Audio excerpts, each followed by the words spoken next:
Bien au-delà des forêts, au-delà de la mer froide du Nord, vivaient autrefois 11 princes et une petite princesse, mais peu de temps après, une sombre magie entra dans le royaume, et la vie des enfants fut changée à jamais. Car parfois, l'amour doit souffrir en silence avant de pouvoir sauver ceux qu'il aime le plus.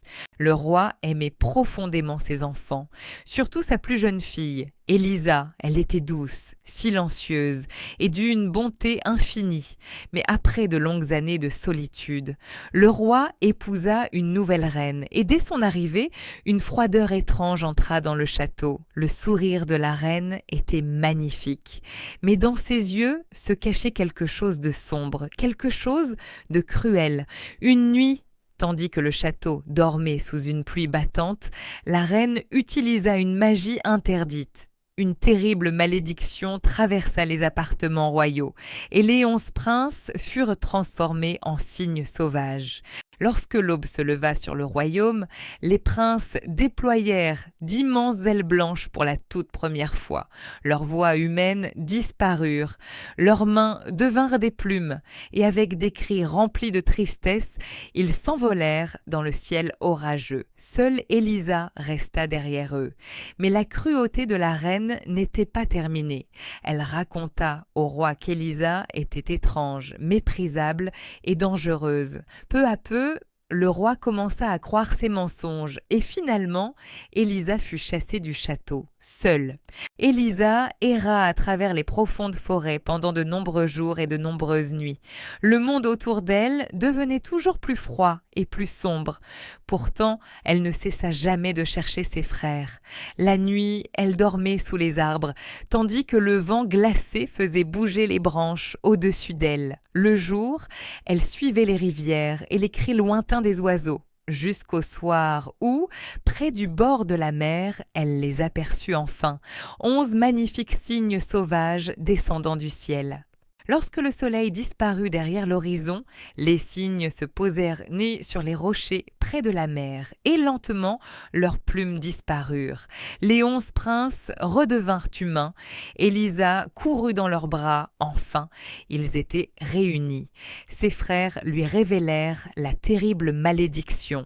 Le jour, ils étaient des cygnes, et seulement après le coucher du soleil, ils retrouvaient leur forme humaine. Mais il restait encore un espoir, une manière de briser la magie pour toujours.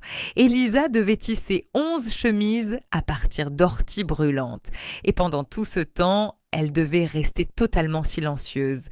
Le moindre mot prononcé détruirait tout. Le lendemain matin, Élisa commença sa tâche impossible. Elle cueillait les orties à main nue, la douleur brûlait sa peau comme du feu. Pourtant, elle ne cria jamais, elle ne s'arrêta jamais. Nuit après nuit, elle travaillait en silence sous la lumière de la lune, tissant les chemises magiques pour ses frères. Ses doigts saignaient, son corps s'affaiblissait, mais son amour restait plus fort que la douleur. Un jour, un jeune roi découvrit Élisa seule dans la forêt. Il fut immédiatement frappé par sa beauté et sa tristesse. Même si elle ne parlait jamais, ses yeux semblaient remplis de douceur. Le jeune roi la ramena dans son château. Et peu de temps après, il tomba profondément amoureux d'elle. Mais d'étranges rumeurs commencèrent à se répandre dans la cour royale. On murmurait à propos de cette jeune fille silencieuse qui errait la nuit à la recherche de plantes étranges. On disait qu'elle était une sorcière, une créature de magie noire. Pourtant, Élisa resta silencieuse, même lorsque la peur et les soupçons grandissaient autour d'elle, même lorsque les gardes la surveillaient constamment. Elle continuait à tisser les chemises en secret. Finalement, le peuple réclama sa punition. Élisa fut condamnée à mourir. Le matin de son exécution, elle fut placée sur une charrette de bois et conduite vers les flammes. Et malgré tout, elle continua désespérément à terminer la dernière chemise. Puis, soudainement, le ciel s'assombrit sous le battement des ailes. Les 11 cygnes sauvages descendirent à travers la tempête. La foule cria de terreur. À cet instant précis, Élisa lança les chemises terminées sur ses frères. Une à une, leurs plumes disparurent et les princes redevinrent humains.